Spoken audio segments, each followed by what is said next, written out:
बच्चों, आज हम हिंदी की कार्यपत्रक 27 समझेंगे, जिसका विषय है संधि। संधि अर्थात समझौता। जैसे कि आपने आम जीवन में भी सुना होगा कि दो व्यक्तियों के बीच संधि हुई। इसी प्रकार हिंदी व्याकरण में दो वर्णों के मेल को संधि कहा जाता है। आप अपने कार्यपत्रक को जब पढ़ेंगे तब आप समझ पाएंगे कि इसमें अगर आप दो वर्णों को मिलाते हैं तो एक नया शब्द बनता है संधि, जिसका अर्थ है मेल। सुर जमा इंद्र, सुरेंद्र बनता है। पर आप कहेंगे कि र और ई मिलकर ए कैसे बना? तो यहाँ जो र है वो र अ के समेत है। जैसे कि आप पहले भी जानते हैं कि कोई भी व्यंजन बिना किसी स्वर की सहायता के बोला ही नहीं जा सकता। तो यहाँ जो र पूरा है उसमें अ सम्मिलित है, इसीलिए जो र का अंतिम अ है और दूसरे शब्द का पहला अक्षर ई, ये दोनों मिलकर यहाँ पर एक नई उसकी रचना कर रहे हैं, जिसे हम नया शब्द सुरेंद्र कहते हैं। दो वर्णों के परस्पर मेल से बनने वाले परिवर्तन को संधि कहा जाता है। संधि तीन प्रकार की होती है। स्वर संधि अर्थात जब दो स्वरों का मेल होता है तो स्वर संधि होती है। व्यंजन संधि जब किसी स्वर से किसी व्यंजन का मेल हो या दो व्यंजनों का मेल हो तो व्यंजन संधि कहलाती है। इसी प्रकार यदि पहले शब्द के अंत में विसर्ग लगा हो और एक विसर्ग से अगले वर्ण का मेल कराया जाए तो विसर्ग संधि होती है। स्वर संधि आज हमारा प्रमुख विषय है और स्वर संधि के 5 प्रकार होते हैं। पहला दीर्घ संधि, दूसरा गुण संधि, तीसरा वृद्धि संधि, चौथा यण संधि और पांचवा अयादि संधि। इसे थोड़ा विस्तार से अगर हम समझें तो पहला नियम होता है दीर्घ संधि का। इसके अनुसार अ ई उ के बाद अगर अ ई उ स्वर आए तो दोनों को मिलाकर दीर्घ आ ई उ हो जाते हैं। आप एक उदाहरण के माध्यम से समझ सकते हैं। यदि अ और अ का मेल बने तो आ होता है। जैसे धर्म में अंत में अ है और अर्थ में पहला अक्षर अ है। इन दोनों के मेल से बनता है धर्मार्थ। ऐसे ही अ जमा आ का मेल हो तो आ बनता है। जैसे देव जमा आलय। आप सभी जानते हैं कि यह व में अ सम्मिलित है और इस अ का मेल किससे हो रहा है? आ से। तो देव जमा आलय बना देवालय। ऐसे ही ई जमा ई बनती है। जैसे अति जमा ईव अतीव। ऐसे ही अगर छोटी ई से बड़ी ई का मेल हो तो भी बड़ी ई ही बनती है। जैसे गिरी जमा ईश गिरीश। ऊ से ऊ का मेल हो तो ऊ बनता है। जैसे गुरु जमा उपदेश गुरुपदेश। यहाँ पर आप देखेंगे ये र पर बड़े ऊ की मात्रा है। इसी प्रकार ऊ में जब ऊ मिलता है तब भी ऊ बनता है, अर्थात धातु जमा ऊष्मा धातुष्मा। अब आप दूसरी संधि के बारे में यदि पढ़ें तो गुण संधि होती है। गुण संधि के अनुसार अ और आ के बाद यदि ई और ई आए, ऊ या ऊ आए या री आए तो दोनों के मिलने से ए ओ और अर हो जाता है। जैसे यदि अ और आ के बाद ई आती है तो अ और ई मिलकर ए बनाती है। जैसे यहाँ आप उदाहरण के माध्यम से समझ सकते हैं। अ और ई का मेल क्या बना रहा है? ए। यहाँ नर में अ है और यहाँ ई है। इन दोनों के मेल से ए की मात्रा बनी नर जमा इंद्र नरेंद्र। इसी प्रकार अ में जब ई मिलती है तो भी ए बनता है, अर्थात परम। यहाँ पर अ है ईश्वर। अ में ई मिला तो परमेश्वर बना। अ जमा उ अर्थात ओ। मानव अ उचित उ। अ में उ मिलकर बना ओ तो मानव जमा उचित मानवोचित। अ में उ अगर मिले तो ओ बनता है, अर्थात जिस प्रकार सूर्य में अ सम्मिलित है और पहला वर्ण यहाँ पर ऊ है तो अ और ऊ मिलकर ओ बनाते हैं, इसीलिए सूर्य और ऊर्जा मिलकर बनाते हैं सूर्योर्जा। अ में यदि री मिले तो अर हो जाता है जैसे राज में अ है और री से जब इसका मेल होता है तो राजऋषि, अर की ध्वनि आपको सुनाई देती है। अब हम दूसरा देखते हैं वृद्धि संधि। वृद्धि संधि का अर्थ जैसा कि इसके नाम से ही स्पष्ट है कि वृद्धि हो जाती है, बढ़ जाता है। जब अ या आ के आगे ए या ऐ लगता है तो दोनों का ही ऐ हो जाता है। इसी प्रकार अ या आ के आगे ओ या औ आता है तो दोनों का ही औ हो जाता है। इसे वृद्धि संधि कहते हैं। यहाँ देखिए औ यानी वृद्धि हुई, बड़ी मात्रा आ गई। इसी प्रकार ए हो या ऐ हो, दोनों का ही क्या हो जाता है, ऐ। दोनों में ही वृद्धि हो रही है। इसके उदाहरण हम ऐसे समझ सकते हैं, अ जमा ए ऐ, पुत्र जमा एष्णा पुत्रैष्णा, अ जमा ऐ, मत जमा ऐक्य मतैक्य। यहाँ अगर आप इस शब्द पर ध्यान दें तो आप इसकी पहचान इस प्रकार भी कर सकते हैं कि यहाँ पर मात्राओं की वृद्धि हो रही है, अर्थात बड़ी मात्रा लगी हुई आपको दिखाई देगी। ऐसे ही आ जमा ए ऐ सदा, यहाँ आ की मात्रा है और एव में ऐ की मात्रा है सदैव। आ जमा ऐ, ये भी ऐ बनता है। महा जमा ऐश्वर्य महेश्वर्य। यहाँ अगर आप ध्यान दें तो दो बड़ी मात्राएं यहाँ पर नजर आती हैं। अ जमा ओ औ, जैसे जल और ओकस जलौकस। अ जमा ओ औ, परम जमा औषध परमौषध। अगर हम अगली संधि की बात करें तो वो है यण संधि। यण संधि के अनुसार ई, उ और री, इनके बाद कोई भी स्वर आए, भिन्न स्वर कोई भी स्वर आए तो ई का ई हो जाता है और य। ई और ई का क्या हो जाता है, य। और उ का व हो जाता है और री का र हो जाता है।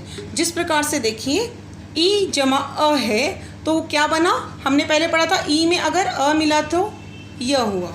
जैसे अति, यहाँ छोटी की मात्रा है अ, यहाँ पर अ मिलने के बाद अत्यधिक हो जाएगा, य इसकी पहचान होती है। यण संधि की पहचान आप य से भी कर सकते हैं, व से भी कर सकते हैं और री से भी कर सकते हैं।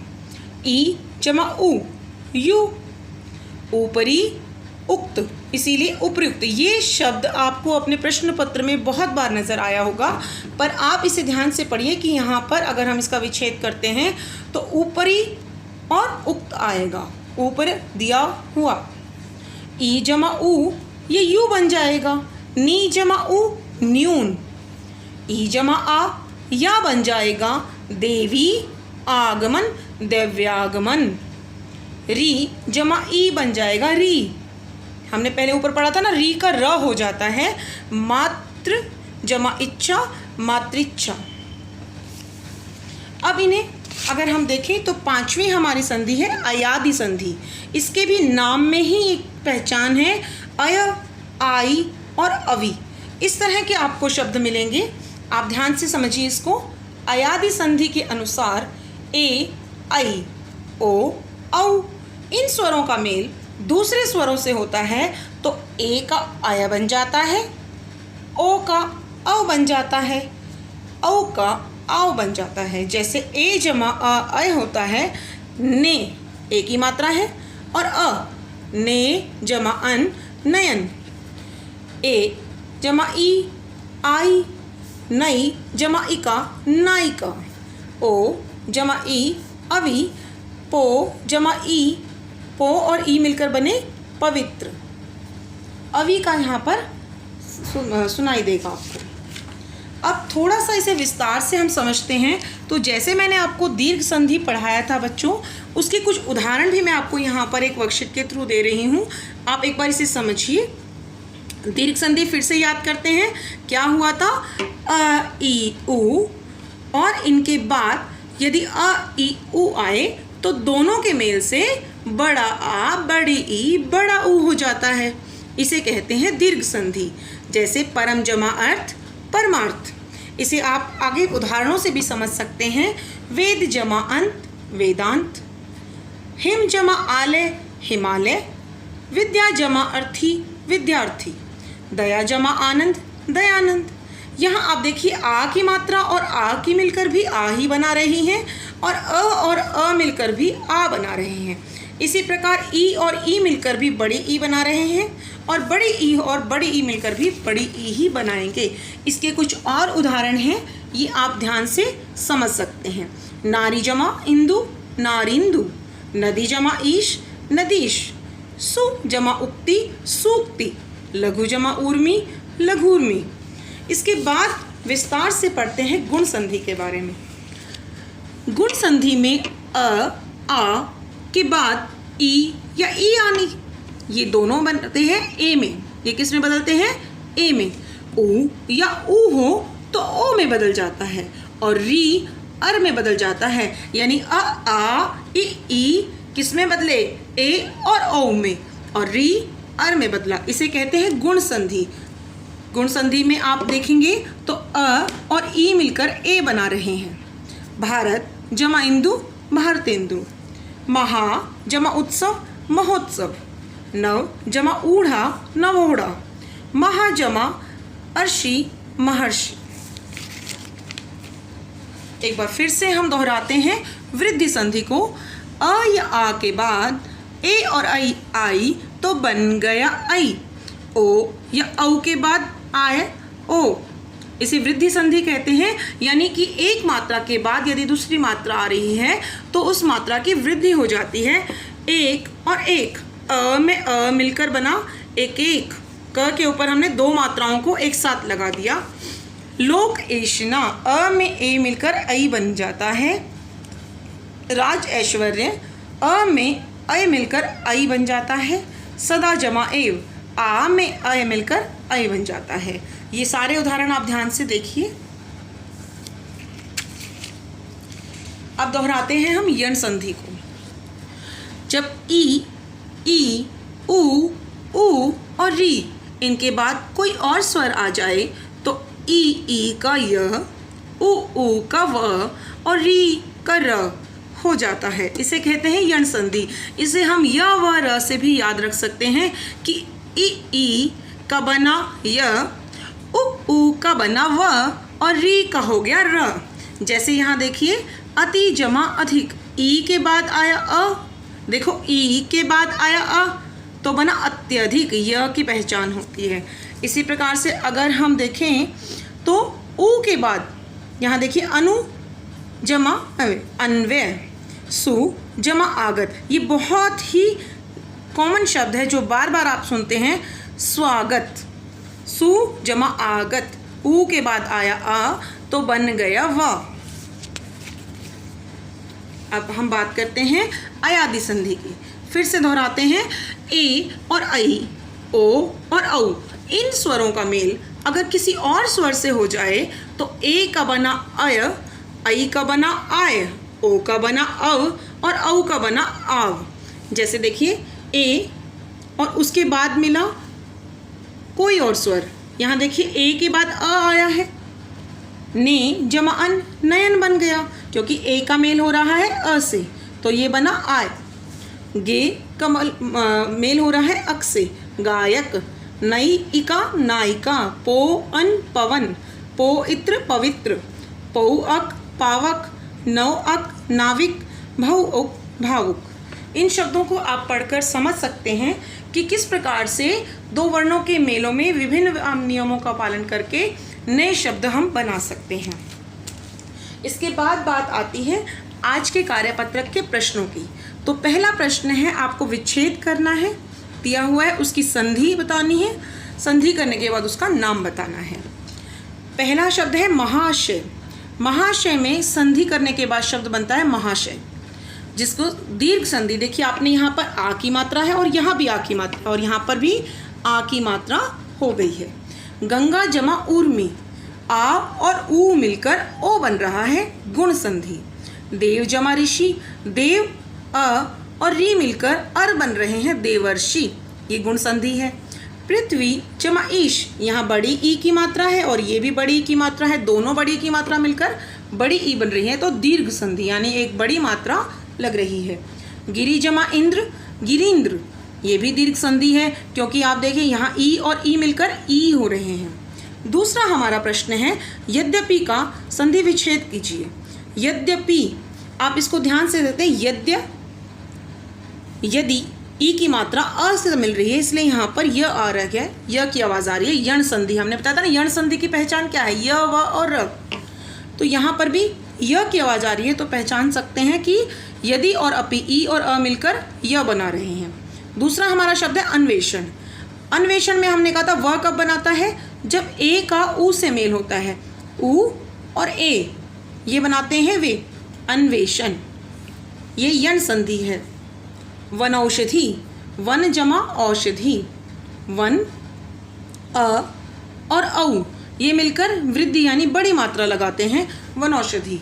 गिरीश, जिस प्रकार गिरी जमा इंद्र है, इसी प्रकार गिरी जमा ईश, दीर्घ संधि। आशा करती हूँ बच्चों आपको ये समझ में आया होगा। और आपको एक मैं छोटा सा ट्रिक का एक दिखाती हूँ। अगर आप इसे ध्यान से देखेंगे तो इस ट्रिक के माध्यम से भी आप नए शब्द बनाना सीख जाएंगे। जैसे देखिए, अगर दीर्घ संधि बनानी हो तो अ के बाद अ मिलने पर आ हो जाता है, ई से ई मिलने पर ई हो जाता है, और ऊ से ऊ मिलने पर ऊ हो जाता है। इसी प्रकार गुण संधि में ए ई य बना, ओ उ व बना यण संधि के, और री का र बना, तो य व र, इससे हम यण संधि से पहचान सकते हैं। इसी प्रकार से ई और अ मिलकर ऐ, उ और अ मिलकर ओ, और री से री, ये गुण संधि है। वृद्धि संधि में बड़ी मात्रा लगती है, और अयादि संधि में अय आय अव आव हो जाता है। इस ट्रिक से भी आप इसको अच्छे से समझ सकते हैं। धन्यवाद।